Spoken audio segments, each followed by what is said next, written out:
So, after Japan surrenders and we conclude World War II, the United States actually, surprisingly, but just as they wanted, get sole occupation of the four Japanese home islands over the Soviet objections, but nevertheless, the Soviets are more preoccupied with their overland invasion of northeastern China, Manchuria, and the United States is able to claim complete occupation of the Japanese home islands. Essentially, what this is going to create is that Japan becomes what some scholars have referred to as a client state of the United States, in which they're going to exchange certain pretty fundamental aspects of their sovereignty in exchange for the United States sort of providing the military power that allows the old Japanese economic empire to flourish throughout Asia under a United States stewardship.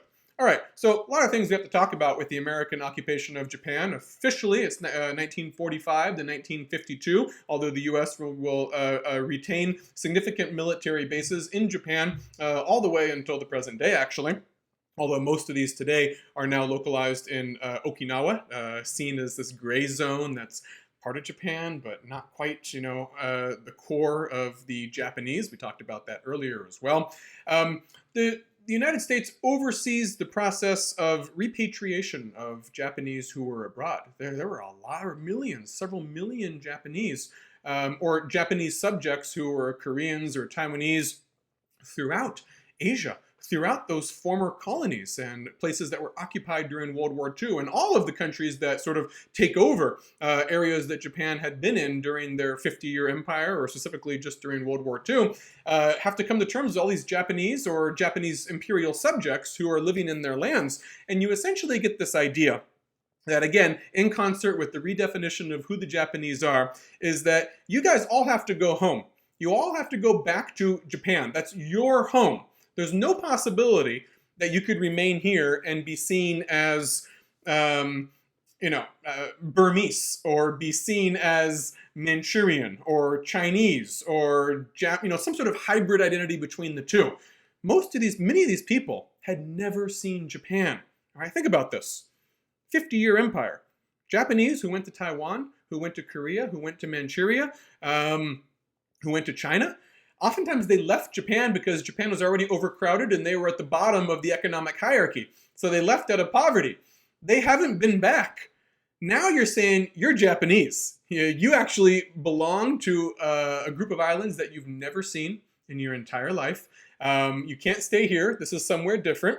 You can see the immediate sort of overturning and fracturing of prior definitions that the Japanese Empire had nurtured throughout its 50-year empire. It's all going to change overnight. Send several million of these Japanese back home.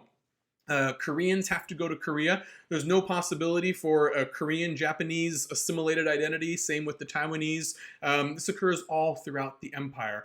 Go back home to a place that is already overpopulated. You left because it was overpopulated and you didn't have any money. Now go back with no resources and make your living in Japan. It was a very jarring process for many people, but it was also the beginning of our post-war redefinition of what Japan is. Remember, our definition of what Japan is almost completely determined by the contours of World War II and the fact that Japan lost, and then the victors said, here is what Japan is. And Japan had no opportunity to say otherwise. And these were the rules that were imposed. 1895. That's the turning point from Japan to not Japan. And we're going to turn back the clock. And anyone who left Japan after 1895, you got to go back. That's your home. No possibility of living anywhere else. Koreans in Japan had to go back to Korea. You're not Japanese anymore. I know we told you were Japanese before, but you're not.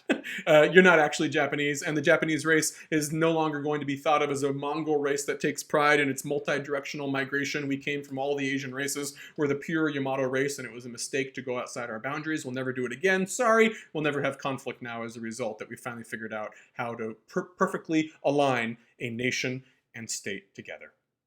All right, so the first several years also are devoted to demilitarizing Japan. The United States is going to have several different distinct phases. The first phase is sort of punitive a little bit. They're coming up with ideas of how Japan is going to give reparations to its former colonies. They're going to have to pay money or this or that. And we're going to have war trials. We're going to punish Japan's leaders. It was very much more punitive. And it's going to shift. It's going to shift in the last couple of years of the occupation to almost the complete opposite of that. But in the very beginning, what the American authorities are trying to do is stave off famine and economic disaster. Japan has been decimated. The home islands have been decimated. You're sending home millions of Japanese from the colonies to a place that can't, support them. It was already sort of resource poor. That's why they left in the first place. Now it's more people than there were before. Japan doesn't have access to the natural resources of the colonies like it has for the past 50 years. So it's also lacking those resources. Its economy can't sustain itself. Okay? The Korean War, June 1950, is a godsend for the Japanese. It's an economic stimulus package that revives the industrial base of Japan, employs the technical know-how of the people who had been living, created Japan's modern industrial state over the past 80, 90 years, and leads to a revival. All right, the Korean War, many Japanese heads of corporations and whatnot admitted later on, we were going down. It was going to be Armageddon in Japan until the Korean War did what? What exactly did the Korean War did? It gave the United States a military conflict right next to Japan that encouraged them to want to leverage the resources of Japan for the war. This is what a client state's going to do. Military bases on Japan to help prosecute the war in Korea. Yes, we could import everything from America, but that's very expensive. Instead, how about we take this previously industrially modernized Japan with all the factories necessary to militarize and create tanks and jeeps and radios and whatnot, and have them use their know-how. They still have it. Those people who worked those factories and drew up the blueprints, engineers, they're all still here. Let's employ them. And this revives Japan's devastated economy, the Korean War. Okay? It's the origins of the Japanese economic miracle that's going to take place in the 1960s and the 1970s. And it's the origins of Japan becoming the first Asian country to really sort of become the factory of the world, and then upgrade after that to small consumer electronics and the automobile industry. And then later, that's going to be sort of pawned off to Taiwan, Hong Kong, South Korea, and then in our own day, China. Japan was the first one, okay? But you need to be oriented towards the capitalist American and European economy to have that market. And if there's a war on your doorstep, this is only better for you. First is the Korean War. Later on, you're going to have the Vietnam War. All of these wars in Asia are great for Japan. We're not going to fight it ourselves. Japanese aren't going to be doing that. They actually put a clause in their constitution. This was part of the punitive phase of the early occupation, in which Japan renounces the use of force as a means of resolving international disputes. Can't have an offensive military. You can only have a defensive military. Well, that's not going to work in reality. We know that's actually unrealistic. The United States supplies the military. You're going to become one integral economic and cultural component of the U.S. military presence. We're going to take over your former empire except for the Asian mainland, except for South Korea, really. But take over all your other interests, create a crescent, sort of a crescent moon from Japan and South Korea all the way to Southeast Asia. That's the origins of the Vietnam War as well. And Japan's going to power the economic aspect of this while we provide the political and military power. Okay? And it's crucial that it was the United States that occupied Japan solely, and not a mix of the United States and the Soviet Union, or entirely the Soviet Union. Imagine if communist Russia was Japan's trading partner. Okay, all the things that you think about with Japan being, the most sophisticated of, a creator of small consumer electronics, the VCRs, DVD players, Toyota, all these companies that we marvel at today.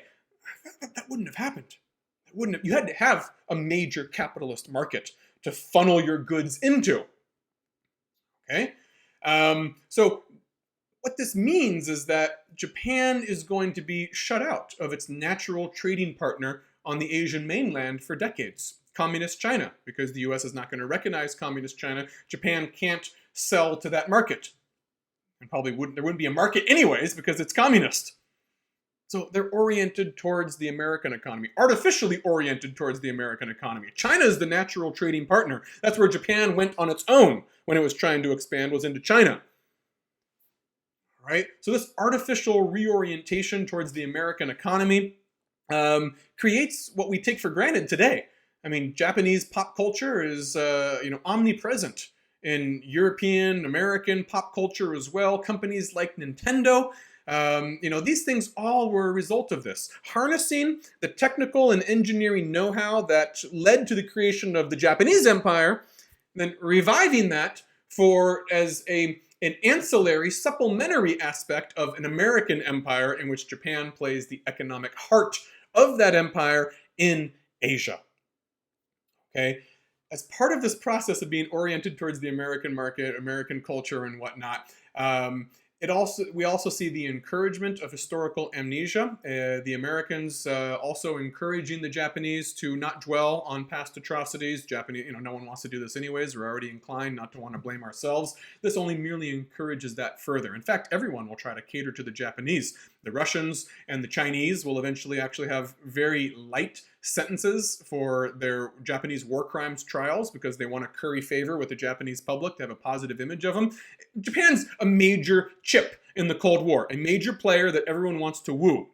And that happens after the Korean War breaks out. Once the Korean War breaks out, the United States does an about-face and say, why are we punishing Japan? All these punitive measures. Many people actually regret that clause in the Constitution that said Japan can't have a military offensive force. Many people now regret that, saying that was ridiculous. Now we have to protect them forever. Of course Japan should have their own force. We need them to be our military ally. And if we don't, we have to provide all the force. But there was a lot of forces that were invested in not trying to make the Japanese have to confront their uglier side of their empire, and especially World War II. It's not just the Japanese themselves. Many, the conservative, right-wing Japanese themselves who want to, forget about atrocities or deny that they ever happened. There were a lot of forces in place that discouraged this sort of reflection on all of these atrocities. Right? It's a very important thing to understand here. It's not just Japanese conservatives who have denied atrocities and comfort women and Nanjing massacre. It was in the interest of the United States as well to not dwell on this stuff. Come on, we got other stuff to do. We're trying to increase our influence throughout Asia. We need Japan as our right-hand partner in all of this. And we don't really want punitive measures towards the Japanese. This has created the environment we have today in which most Asians that Japan once invaded, and that's most of Asia, sort of says, the Japanese were never forced to come to terms with anything they did. This isn't cool. Despite the shortcomings in Germany, post-war Germany, it got into the educational curriculum. All right, it got into the curriculum. It is visible in monuments. The concentration camps are open. People visit those. Groups of students are taken to these things. It's not the case in Japan.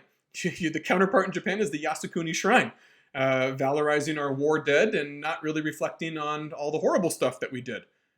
And this doesn't sit well. This is why I said, Taiwan's really the only place because there was no real wars that occurred in Taiwan, mostly economic development. Most of the other Asian countries, still to this day, in the historical memory, a lot of bitterness, a lot of historical antagonism towards Japan. It's not just the stuff you did to us during World War II and sometimes earlier. It's also the fact that you've never really admitted it. You never had to come to terms with it. You never had to apologize for it. And it's not just you didn't do it. Larger forces at work also discouraged you from doing this. All right? And you still get this sense. Some of the ethnic discourse has survived to this day as well. A lot of Japanese sort of continue, maybe not so explicitly, but implicitly, subtly. We're part of Asia, but we're not really Asia. Remember that we're the whites of Asia discourse?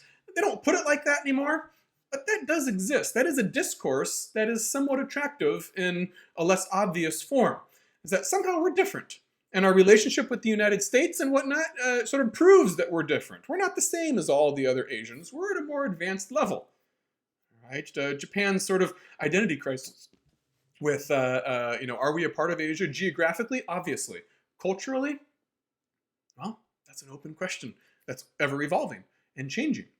Today, I think most scholars of Japanese history would characterize it as still a client state of the United States that essentially ceded the military and political dimension of their former empire to the United States in exchange for the opportunity to continue the economic and cultural dominance of their foreign empire under American auspices in Asia. And this is a situation that's fluid, that's changing China, the rise of China, the opening up of China, and China flexing its muscles, and also having a very antagonistic memory of what the Japanese did in China for so long, is going to start to change things. We don't know where it's going. It's in action right now.